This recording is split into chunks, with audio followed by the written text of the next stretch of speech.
Well, thank you for that wide-ranging exposition of what is going on in the smart, sustainable city in Stoke. Abby, could I start with you?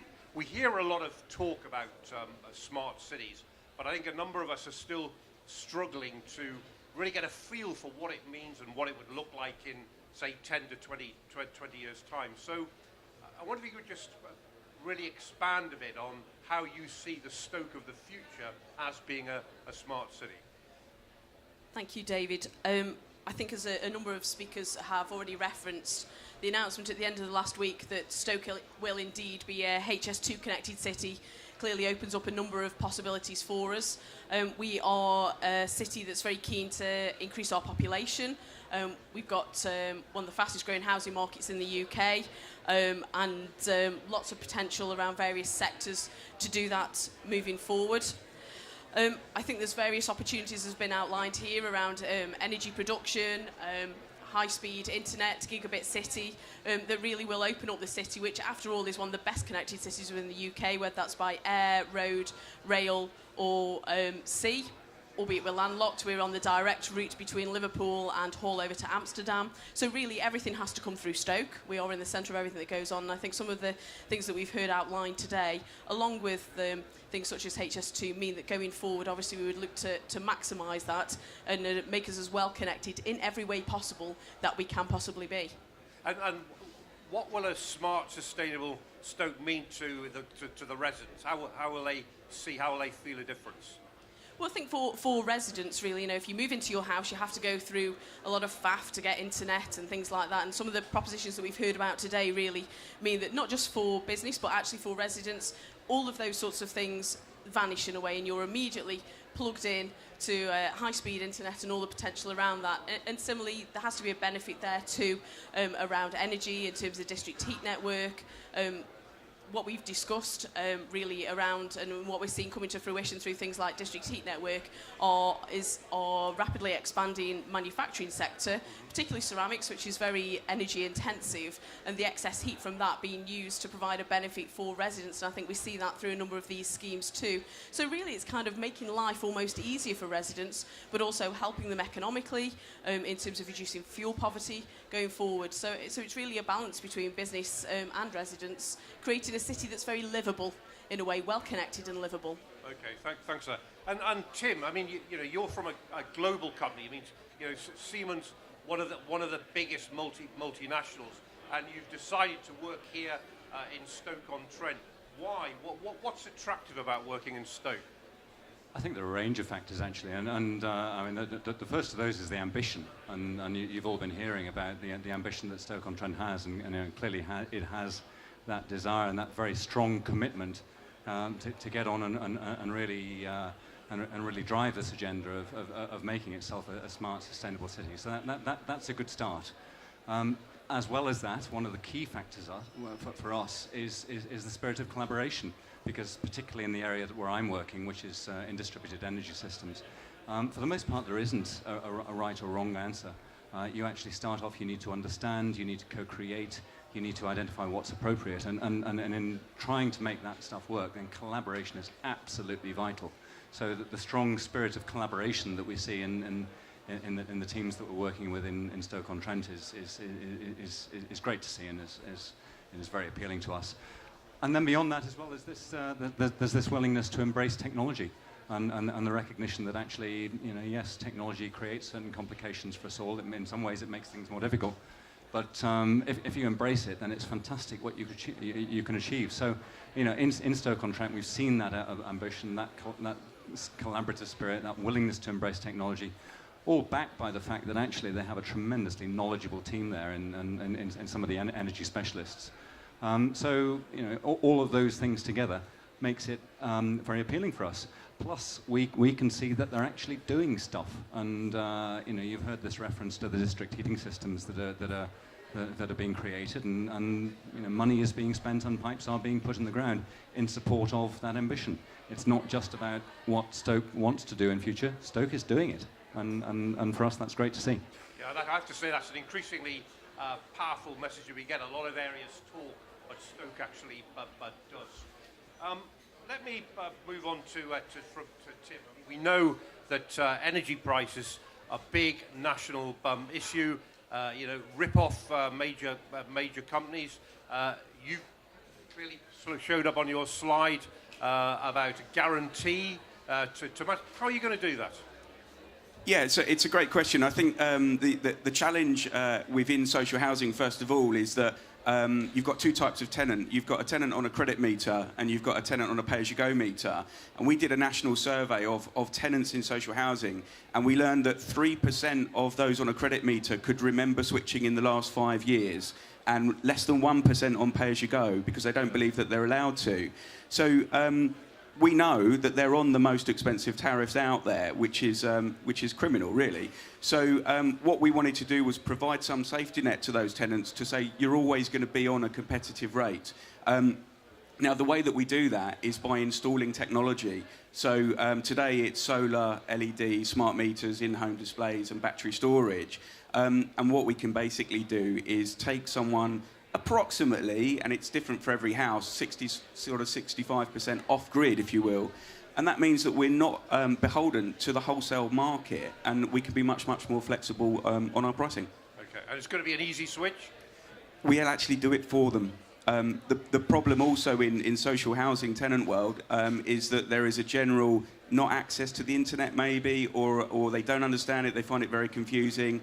We're going to set up teams of tenant liaison teams for Solarplicity that will actually hold their hand, cup of tea and a biscuit, and do it for them. Very good, very good. Peter from Nordic Heat, you spoke a lot about public-private partnerships. You've got a lot of experience of clearly doing that. Why is that the preferable model to run with? Well, as I mentioned in my speech, doing energy investments is not only a commercial project, it's equally a political project, and you need to have really long-term visions when you do these investments. When you put pipes in the ground, you don't do it for the next 25 years. They are supposed to last at least 80 to 100 years. And that's why you need to have the political vision, and then combine that with the private entrepreneurs and capital needed. I would also mention that experiences made in Sweden is that these companies, publicly owned energy companies, are very profitable if they're well managed. And it might be difficult for residents to accept those profits going somewhere else. And what you really want to achieve is to keep them resources locally and be reinvested. So again, you need to combine the two.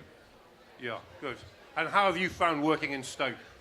Well, I think this is fantastic to see how the approach. I mean, we've been traveling across UK and also in Europe, and we have seen now that Stoke is developing by far the most quickly of all the initiatives now underway. And I think that's because there is a strong buy-in and a drive from the political leadership as well as the people in the city itself. Okay, thank you. And Michael, from the Swedish perspective, what's always struck me when I've been to Sweden is that you switch on your laptop or take out your iPad and you get phenomenal speeds on the internet in a way that you only ever see really in the Far East. And we often talk here in the UK about moving to 5G and moving to high quality, but we're stuck in a backwater. What do you think we can learn from Sweden? What do you hope to bring from Sweden to Stoke-on-Trent? Thank you, David. That's a really interesting question. And I think in Sweden we have the natural affinity. We naturally work together more than we generally find here. What I find really refreshing with Stoke in particular is how even the city motto, together we become stronger, that really permeates what you do. So the key, I think, learning from Sweden is the coordination. Coordination, I mean the internal, one department talking to the other. So you have what we do, fiber and broadband, it has to do, the digital challenge opportunity affects every aspect of a council's work. The road and parks, you have health, you have education, you have housing. All of these aspects of a council's work are affected with digitalization. By coordinating that, the internal coordination of your assets. That's number one. Then collaboration. I've heard that so much with my colleagues. The collaboration, that means working both with other councils and also working with partners. And just the fact that we are sitting here, a German company, two Swedish companies, and is really showing that you embrace this. So I think I found the spirit of Sweden alive and well in Stoke. Good to hear. And Tim, I mean, you're the German company. There's a lot of collaboration you're talking about. How do you see that developing? Yes, I mean, I'd probably think of ourselves these days as an international company that happens to be headquartered in Germany, but and you know, there's a huge presence in the UK these days, about 18,000 people. The spirit of collaboration, well, you know, we see great opportunities for what can be achieved there, and some of it's happening already. We talked about the energy efficiency, and Abby also mentioned the Kiel University Smart Energy Network Demonstrator. Well, that's us. Together with Kiel University, we are developing the Smart Energy Network Demonstrator, which, you know, is being referred to as Europe's largest microgrid, and that's a real groundbreaking project. As well as being infrastructure, it's an R&D tool, and it's also a learning aid. But then moving on from that, we see our distributed energy systems as having huge applicability, for instance, in regeneration zones or potentially in mixed-use developments. You know, and these things are happening in Stoke, and so we're eager to explore ways in which we might work with Stoke to develop commercially viable propositions there, and all with this strapline really of secure, low-carbon, affordable energy, because you know that is the sort of thing that you can access through appropriate harnessing of distributed energy technologies. It's all about co-creation in the first instance. It's about, first of all, understanding the particular local situation, understanding the particular objectives of the party you're working with, and then working with Stoke-on-Trent City Council and other partners as appropriate to co-create something that works for all of us and helps us all achieve our objectives. So, you know, we think, given that and the ambition and everything else that I mentioned before, we think the potential is huge. And Peter, have you got anything to add on the co-creation side, collaboration? Yeah, as I mentioned earlier, there is an interest from both sides, I believe, to have a cooperation between the city of Helsingborg, where there is a publicly owned energy company since 100 years, actually, which is really, really important for the city, not only in terms of energy, but also financing the city. They make lots of money. And we see now that Stoke is having the intention of doing a similar setup. And obviously these two cities and these two emerging companies now can learn quite a lot from each other. Through the the Hotspot Corporation, we have actually had 5 British companies that have been able to establish themselves in the UK, in Sweden, sorry. So it goes both ways. So it's not only political, but also commercially, both ways. I think that's one of the things I've found offers some really great potential. That Stoke has always been an outward-looking city, a city very much based on exports, based on trade. But by forming links in Helsingborg and elsewhere in Sweden, it starts to develop a much greater involvement in a whole range of civic activities and purely the energy as well. So I don't know whether anybody else would like to add to that.